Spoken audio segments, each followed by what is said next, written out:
Welcome, everybody. It's time once again for the next chapter with Charlie Hedges as he explores turning the page on his life and yours. Hey, Charlie. Hey, Paul. You know, sometimes the next chapter involves a radical move. Our guest today is a perfect example.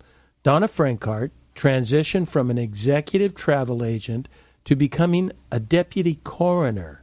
Today, we talk about Donna's new book, I've Seen Dead People, Diary of a Deputy Coroner. In our lively conversation, Donna tells us about the life of a deputy coroner, visions of death, and poignant insights into the meaning of life and death. In what may seem like a darker subject, I think you will be surprised how engaging and meaningful our conversation is. Let's welcome former deputy coroner Donna Francart.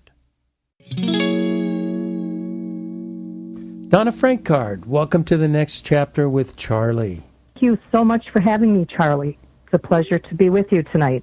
You know, I've read your book. I've Seen Dead People, Diary of a Deputy Coroner. You know, I really feel like I learned so much, Donna, and I'm very much looking forward to our chat today because you covered so much territory in your book. Thank you. Yes, I had a lot to say. I had a lot in my head that I needed to pour onto paper.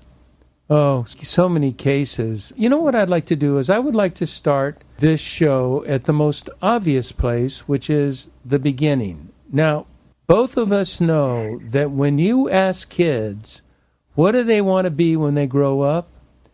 You're not going to find a lot of those kids saying, I want to be a coroner.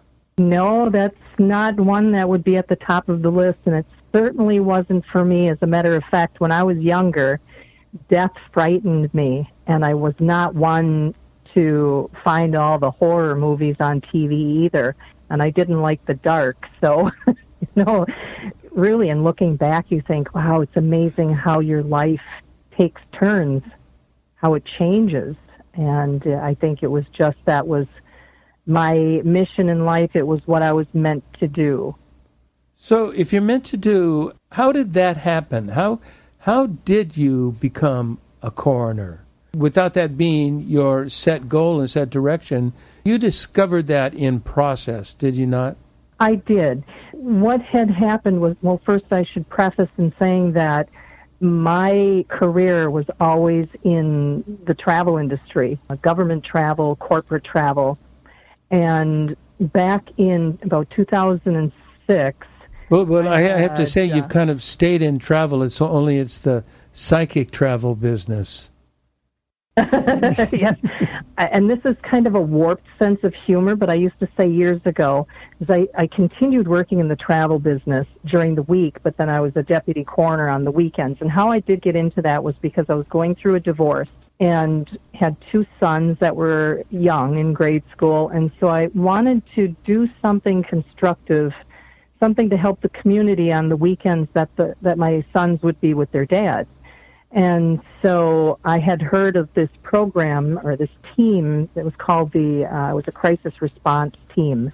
And it was all volunteers, and you would have a pager, and any time that you were available, you would help in any calls such as death, disturbances, but you were more of the emotional support for the families or the loved ones of whatever the call was for.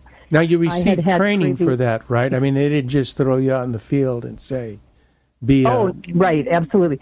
I did have some medical background. It was very minimal. It was like I had the certified nursing assistant certification.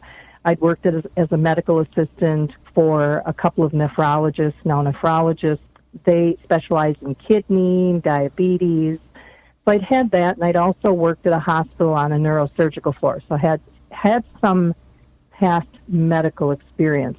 However, I did have to interview in front of a panel of police officers, and it was 4 or 5 police departments in the area, this crisis response team. And so I interviewed, I was accepted, and then I did go through training for about 8-9 months. Oh, really? And then, really? What did that include? Yes. Well, it was mainly more on the how to handle the actual scenes, as far as obviously you weren't going to be doing the hands-on with the body because we didn't have that qualification. It would be helping families, the process, how to deal with the many emotions of the families, because, it can range anywhere from fear to anger to, people, you just never know how they're going to react when there's any type of tragedy or violence. So it was more of psychological. Yeah, sort of a primer to a psychology course. Almost, yes. You weren't that involved, but it was just, if you're going to be dealing with the families, you needed to know how to handle the situation, try to keep things at an even keel while the case was being worked. And so in the process of being a crisis responder, it seemed like every time I would answer a page, there was always someone asking me to help remove the body. I'm referring to the decedent, physically, to help carry the body out. And so in watching the investigations going on, I was very intrigued because forensics was also very interesting. It was always interesting to me. And so the coroner had seen, one of the coroners in one of the counties had seen how I dealt with the families and how I handled situations, and had complimented me on it. And I'd asked him if he was looking for a deputy. And he wasn't at the time, but I said to him, please, if you're ever considering hiring on another, I would be very interested. And so about a year later, then I got a call from that particular coroner. He was considering hiring on another deputy, but he wanted me to test the waters first. So what I did was I followed him on all of his cases for about another 9 or 10 months. And it's in the book that I wrote. It's like some of these cases that I put in there, I, of course, changed things a little bit just for the privacy and the confidentiality of the families, the protection of the families. But my very first call with him was a suicide. Coroners, or deputy coroners, we go out on all of the suspicious or unexpected deaths. So you get, tragedies. You've got homicides, suicides, fatalities, drownings, overdoses. It's all unexpected deaths. And so unexpected death. So what is an expected death? Is that elderly? Is that what that? An expected. Well, even the elderly can be unexpected. Expected would be someone who has a very the medical history. There's a lot of medical issues. Right. They might be on hospice. Right. So it's expected that their health is deteriorating, and it's inevitable that it's, whether it's terminal illness. Unexpected would be someone that seemed to be fine, and next thing you know, you find them dead, or they drop, or even unexpected would be a car fatality. Sure, right? Of course. So I imagine the majority of deaths are unexpected, are they not? The majority of them are, yes. Yes. And so you're quite busy. Actually, yes. So I was doing the deputy coroner position on a part-time basis. I was working travel during the week. I'd work till like 6 o'clock on a Friday night, and then by 7 o'clock I was ready and had my pager on, and then I'd be on call. Some weekends it was until Sunday. Many times I'd just do 12-hour shifts. But there were times when I would start my travel job on a Friday morning at 8 o'clock in the morning, and by the time I might have to work a little over at travel, then I'm rushing to get ready because I'm on call, and I'm going until like 3 o'clock the next day, nonstop. I mean, there's a lot of people dying out there. Donna, what is that respectfully, but what is the time that it takes by the time a deputy coroner arrives on the scene to the time you have completed your duties at that scene? Is that a 2-hour time period, a 4-hour time period? It varies. It depends on the type of death. So let's say, for example, there were some cases that I was paged out on that might have been a car fatality. It could take up to 6 hours because depending on where the fatality is, how much you have, the pieces, because you go through, your duties are that the coroner had, I'm going to refer to just myself, right, or the deputy coroner. Sure. Deputy coroners are hired and sworn in. Coroners are elected officials. So the deputy coroner... The coroner is elected? You mean I'm electing my coroners? Yes. I don't even recall voting for a coroner. No kidding. I did not know that. Yeah. That shows how much attention I pay to my voting. Or coroners, thankfully. So a case could take up to 6 hours. Yes. And a lot of it could possibly be, well, again, depending on the case, it could be you're picking up the pieces, so to literally and figuratively. Then you're waiting for the funeral. You've got photos to take. You're drawing fluids for toxicology. You're deciding whether there's going to be an autopsy. Then you're waiting for either the transport to come, and if you order an autopsy, to take the body down to the morgue for the autopsy, or to whatever funeral home if there's not going to be an autopsy. So it takes time. It could be anywhere from an hour to 6-7 hours. It just depends on the case. And you're dealing with, from unexpected, from just, it could be a heart attack for a young person, and it could be family abuse, it could be a car accident, it could be a homicide. You're dealing with some pretty difficult situations. Very difficult. And the thing is, when you see a body, you're looking at it and you're thinking, okay, so, maybe they had a heart attack, but now, wait a minute. We've got to check that body, because there's things you're going to look for. If that body's laying on its back, but you see pooling of the blood on the stomach, that means they might have been moved. Okay, if they've moved, they're dead. Somebody's moved them. Now, is that something suspicious? Has somebody killed them and moved them to the location that you found them? You also want to go over the body and look for any kind of stab wound, anything. And you're looking in the eyes for, it's called petechia. It's where there's like little red dots from like trauma. It shows up almost like little, not black and blue marks, but injury to the eye. So like if somebody's been choked, or there's a hanging, you can see that in the eye. There's just so many pieces to put together. And the coroner has possession of the body, and then the crime scene is in possession of the police or the detectives. So in unison, you all work together. But the coroner is the one, like when the coroner shows up, the body is not touched or moved until the coroner gets there. The coroner has to pronounce the time of death. So let's say the body wasn't discovered for a week or two, hypothetically. The time of death is going to be the time that the coroner got there and pronounced it. Oh, so it's not when the person died, it's when the coroner pronounced the death. When the coroner, yes, and I'm sure it's universal, but I mean, I'm speaking for what I was trained and what we did in my county. But now the coroner shows up. Something that I think perhaps I've watched too much TV, but I have always been under the impression that a coroner is a physician. But that's not. Is that true or is that not true?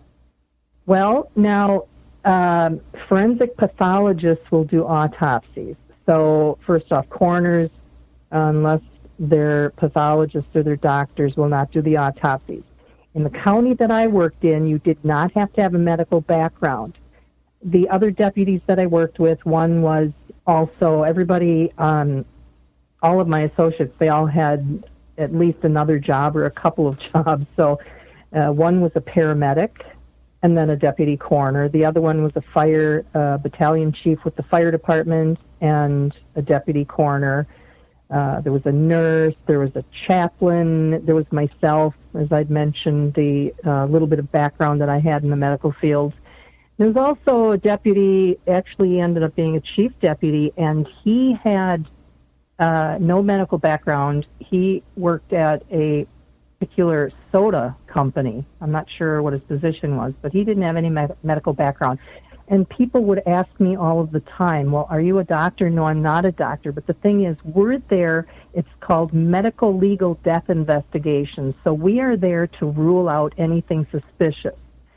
If we don't find that there's anything suspicious, and of course, we're putting all the pieces together, we're questioning if there's any witnesses, we're getting medical records to see if there were any issues medically, or when was the last time people saw this person, check the mail, was there a lot of mail stacking up? If it's just strictly medical and it's let's say an elderly person, we're not going to order an autopsy for it being suspicious, but the family does have the right to request an autopsy. However, it would be out of pocket for them. And at the time, now I haven't been a deputy since 2015, but at that time it was around $3,000 or $4,000 an autopsy. Is it a mental, or is there an actual checklist that you go through and you check that you can report to, that you check certain criteria for? Is this suspicious or is this not suspicious?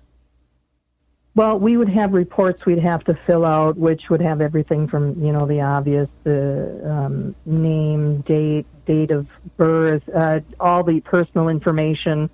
And then we'd have the body cut out on there, so you could write down where you might see markings. And it's like a lot of spots to fill in the blanks. So, yes, it's like a list that you go down. I imagine a lot of photographs as well. Yes, would also take photos of the decedent. And as I'd mentioned, we'd draw fluids, which would be either blood, urine, or vitreous. Vitreous is out of the eye, and I usually preferred the vitreous, taking out of the eye, and then that would be sent for toxicology.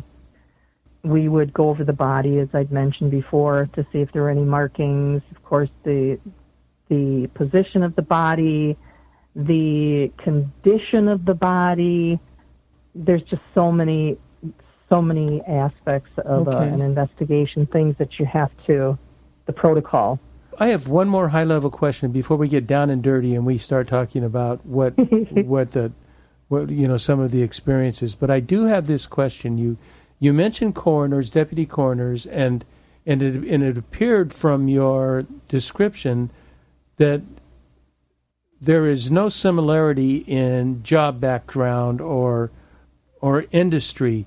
What would you say, in your opinion, after seeing this, is a common denominator? What sort of drives people or encourages people to become a deputy coroner? Mm-hmm. That's a good question, and I had heard several years ago that supposedly many people that get into the public servant positions, that at some point in time in their lives they had some type of tragedy. So they're caregivers, they're empathetic. Mm-hmm. Now, for me, in my background, I had an uncle that was murdered when I must have been in my late teens, early 20s. And then I had another uncle that was mugged, and so he was stabbed and throat slashed. So, and other, through the years, other tragedies of friends and fatalities. So I think... So they were very dear to your heart, to who you are, and rouse curiosity, may I say, or interest in how do you resolve some of this? Do you think that's common among the people that are doing these duties? I honestly do. You have to be very empathetic and compassionate. And I'm also wondering, because I've, of course, thought about the years and how, in looking back now, it's like, oh my God, to think I actually did all of those, so many years of that. But I think to myself, at the time when I did go in the direction that I did, was I thinking, okay, so my marriage was failed. It was a failing marriage. I wanted to do something that I felt like I could help others, because I wanted to do something good. I wanted to do good things and to feel good about myself, because I kind of felt a little bit like a failure in my marriage. I mean, without getting into all of that, it was, of course, it takes two, and it just didn't work. Yeah, but so you felt the need to contribute. I wanted to contribute, and I wanted to help others, and I wanted to be able to be with families in their darkest hour, and even if they didn't remember my name or my face, at least be able to think on that terrible day of the tragedy that there was someone there that actually cared about their loved one. And that's the way I treated everyone, almost like family. I mean, obviously I was very professional in doing the investigation, but then when the investigation was over, I would sit with the families and I would talk to them about their loved one, because it was their mother, father, sister, brother. Right. It wasn't just a body laying on the side of the road or, whatever the circumstances were. We've sort of covered sort of the idea of what a coroner is, what a deputy coroner is, some of your duties. What I want to do right now is I'd like to run through a scenario. And here's my scenario. You're at home doing whatever normal life does, and you get your coroner pager ringing on your phone, and you discover it's a very tragic death. It's a suicide, or it's a homicide, or if it's perhaps a driving accident, a drunk driving accident. Tell me what happens after that. But what goes on immediately? Just kind of walk me through that process. Mm-hmm. Okay, so let's say it's a fatality. Okay. And the pager goes off, right?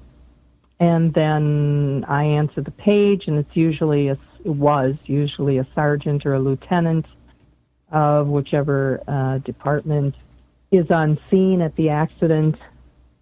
Okay, so it's I'm police grabbing force.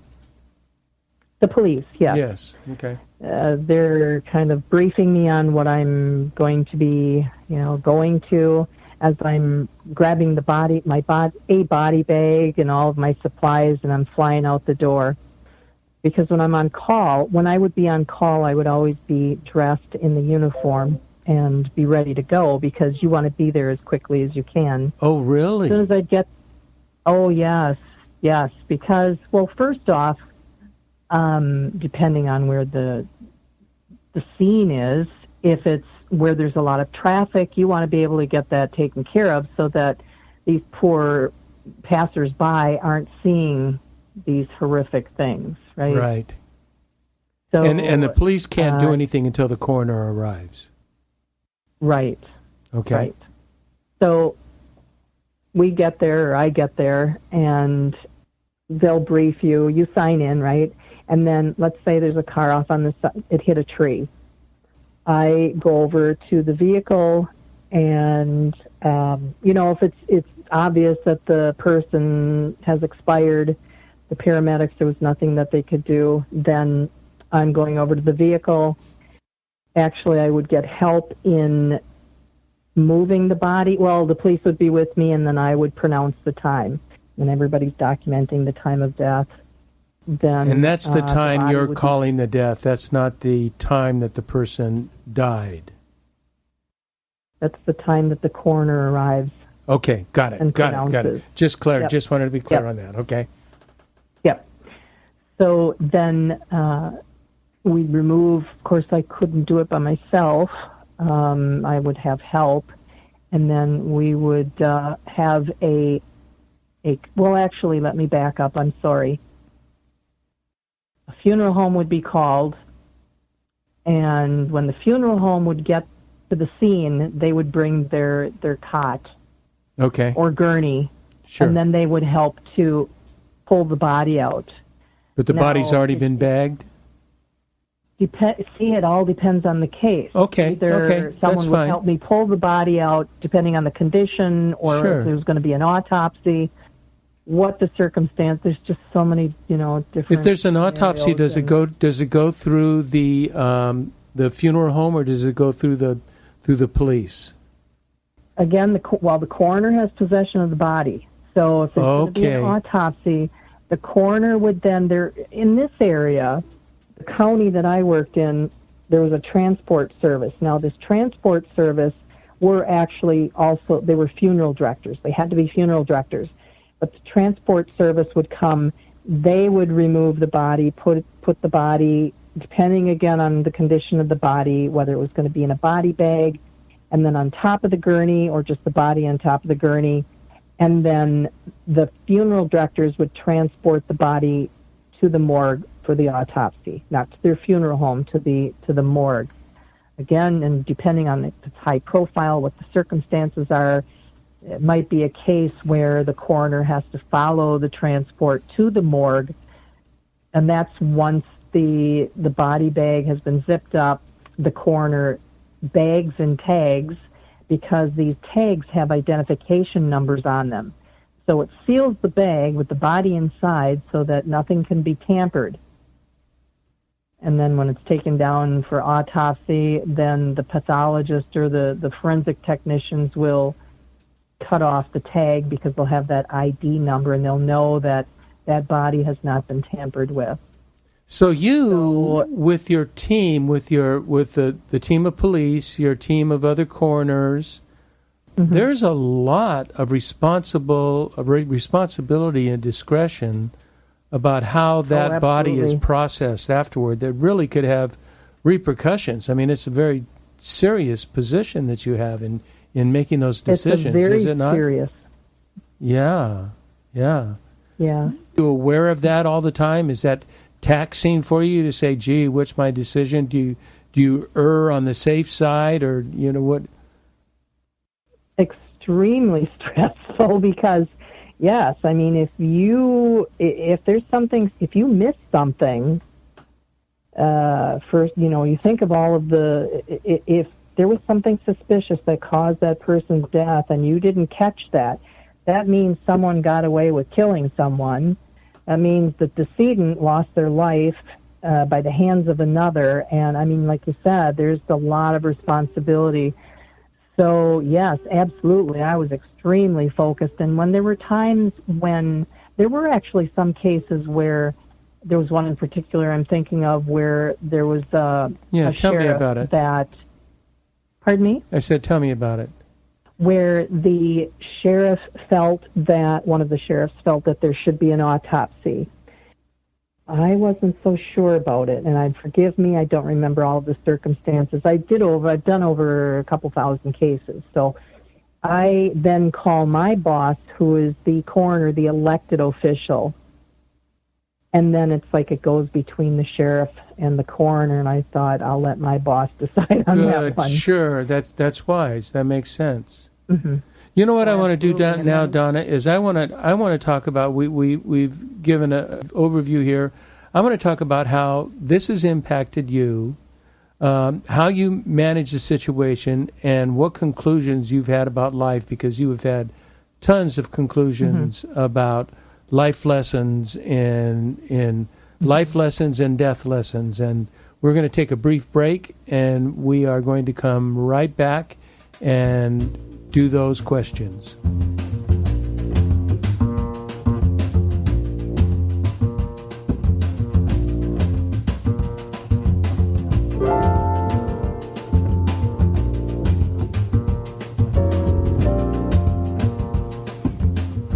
Hi there, you're listening to The Next Chapter with Charlie, and this is Charlie Hedges, and my esteemed guest today is Donna Francart, Deputy Coroner in Wisconsin, and she has, did you say thousands of cases, Donna? It was a couple thousand, yes. Thousand cases of people who have, you know, I personally do not, this is my personal issue, so I might as well just say it, that listeners know. I have a disdain for the word passing away. People don't pass away, they die. So I'm not afraid to use the word die. We used it all mm-hmm. until the last 20 years, and it's become a euphemism for it. But Donna, mm-hmm. you've seen a lot of dead people. Now, yes. Does someone in your position ever get accustomed or numbed by seeing a dead person? Never. I never did. No, I mean, everyone was... Do you remember years ago, I don't know if it was a movie, if it was a series, what it was called something like 1,000 Ways to Die. Do you remember that? I do not. Okay, well, it was whatever this was, a program. It would talk about all the different ways to die, and there are so many different ways to die. It's just every one was so unique and different, and every time I'd see a dead person, it just chiseled away at my heart and my brain, my thoughts, my whole being. And the thing is with, and I'll say dead people, and I'm sorry, the reason I was always saying the person had passed away was because families, it seemed to bother them more. I agree. You're in that position where you must do that. Yeah, I get that completely. Yeah, or the decedent instead of the dead body. Yeah, but decedent sounds like L.A. Law. I said the decedent sounds like L.A. Law. The TV series. Right. Yeah, CSI. Right, and dying. You leave your body. Now, I should back up here. With all of the deaths, there were many souls and spirits that attached to me. Most would follow me home and would not go over my threshold, but some of them did attach to me. So I cannot deny my own personal experiences with death, that when you leave your body, there is so much more. Because I've seen it, I've heard it, I've felt it, my sons have experienced it, and I cannot deny it. How does that impact you, Donna? How does that impact your understanding and your knowledge of death? Do you know that in having spirits that have done and said things to me, and that I've witnessed, that I don't fear death. I used to fear death. I don't fear death anymore because I know that there's so much more. And as a matter of fact, I took care of my mom for her last 5 months of her life. She was put on hospice, and she moved in with me. And so it was the only time in my life that I actually witnessed active dying. I mean, I'd been around a lot of dead people, but to actually witness someone dying, and it was a very, it's going to sound strange, but it was a very beautiful thing. And when she took her last breath and just being there, witnessing, holding her hand, it was beautiful. I could feel my ancestors waiting, my dad and everybody waiting for her. And that's a whole another topic we could talk about. Yeah, that's a whole podcast. But do you think it's because you had so many interactions with the dead that occurred to you, or do you find that to be more common with just individual families as well? Do you find it to be more common with you because you've had so many occurrences with death? Mm-hmm. Well, I was raised Catholic, and without getting into too much with religion, but we can. That's okay. Okay, and I pray. I pray every day, and in death, I am always looking for the beauty. Like in my book, I have takeaways. So with every case and every horrific thing that I experienced and I witnessed, I wanted to process and compartmentalize in my brain the positives of death. And I'm sorry, you asked me the question about was it me personally as far as fearing death, or?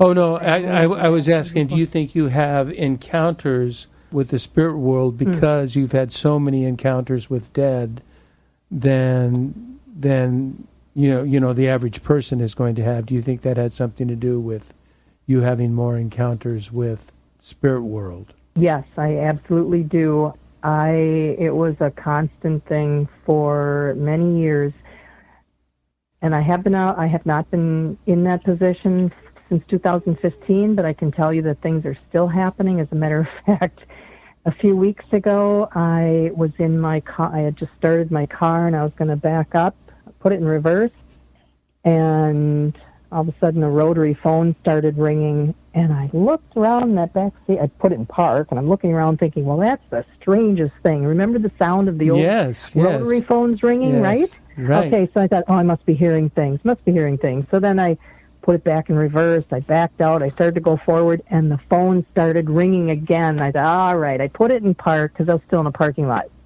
Turned back, looked in my car in the back seat, and I knew I didn't have a phone back there, but it was just the weirdest thing.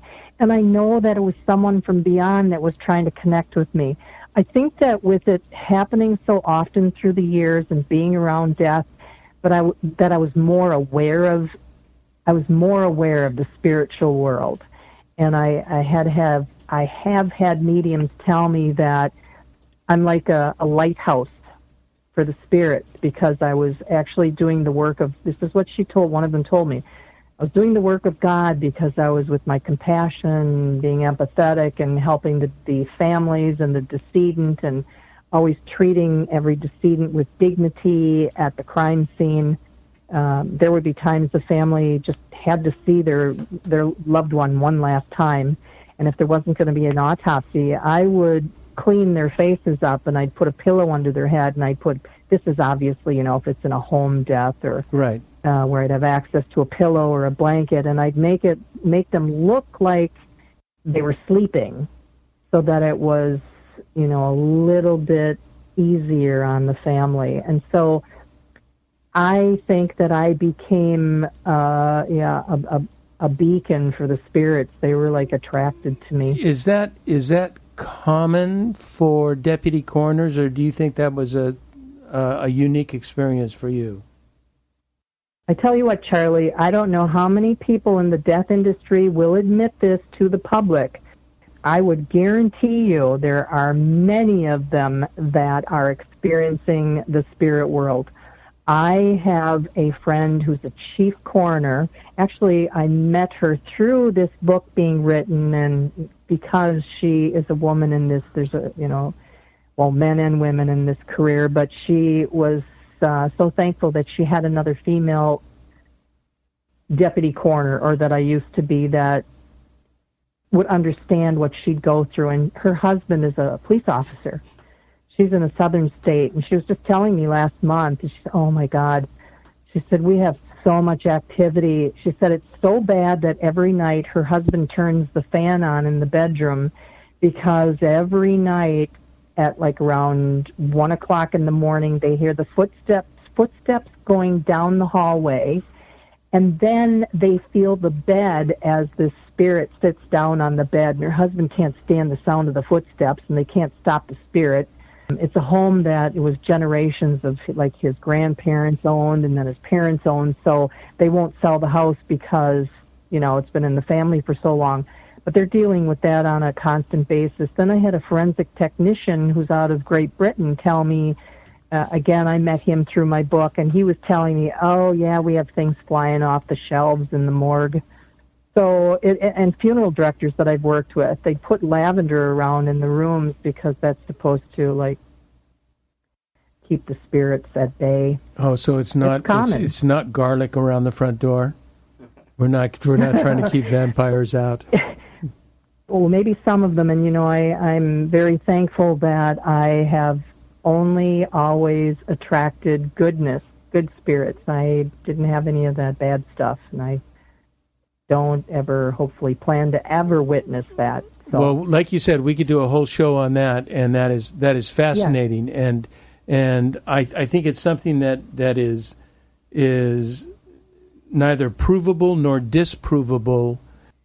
It is each individual family and each individual person, their experience, mm-hmm. and there's tons of evidence. As you say, what I'd like to do is I'd like to wrap up our show, and I would like to, every chapter, as you said earlier, every chapter of your book concludes mm-hmm. with what you call a takeaway. It's sort of a lessons learned.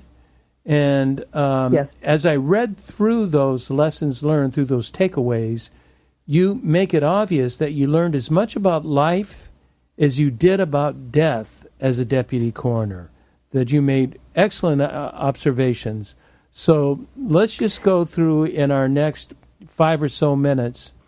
Let's just go through just death. And I'm not talking about life after death, but I'm talking about the death experience itself. What did you learn about death and dying?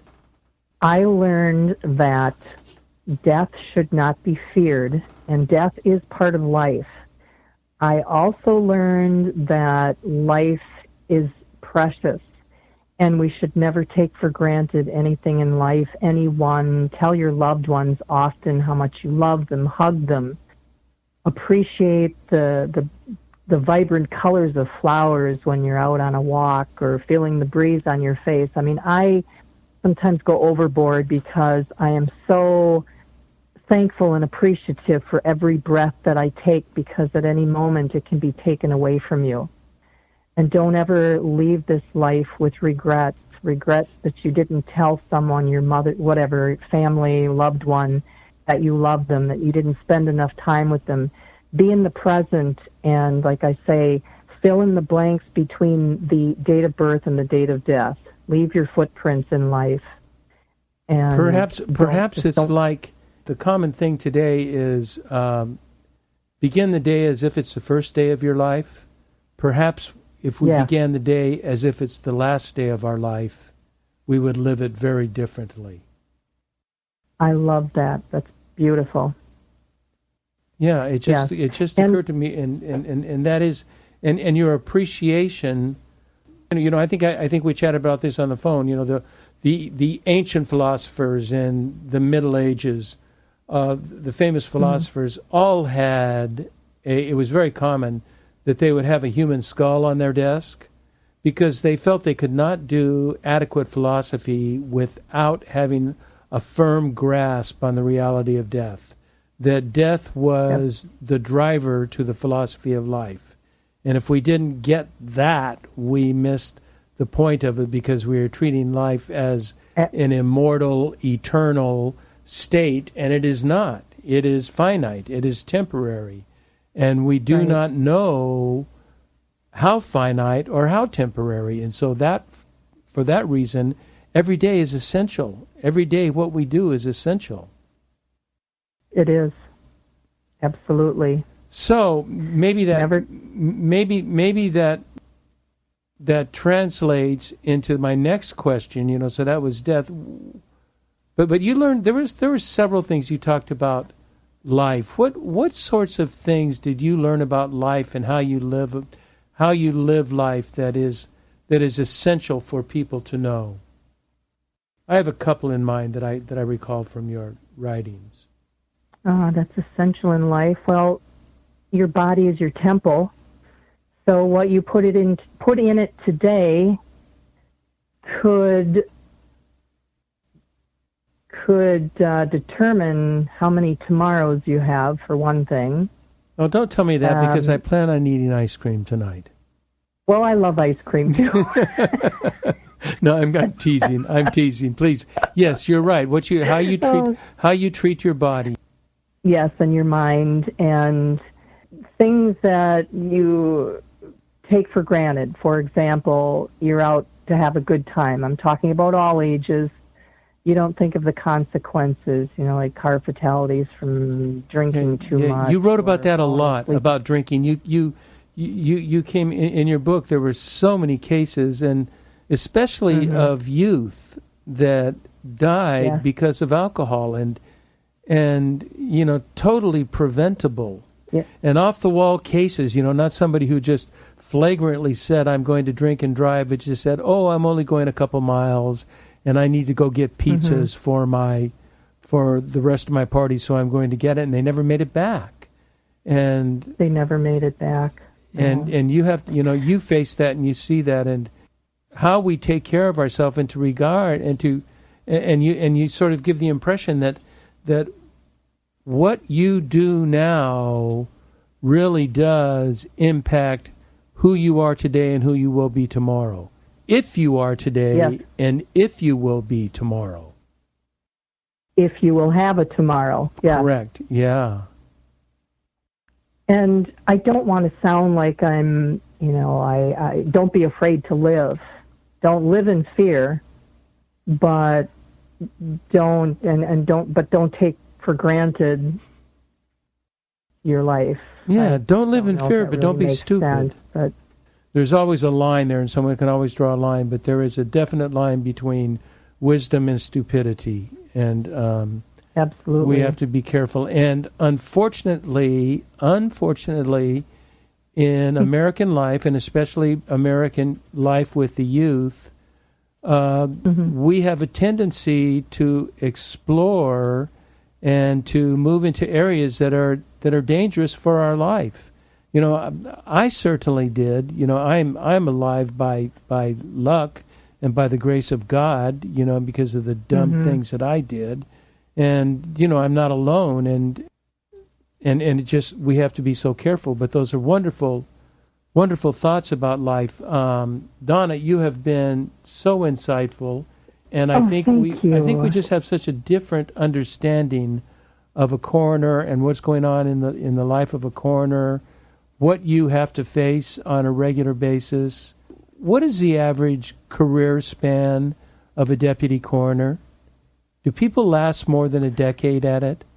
I'm trying to think if I know of. Well, my former boss was, I think he was in that position for like 20 years, and he was retired law enforcement. So, that's a good question.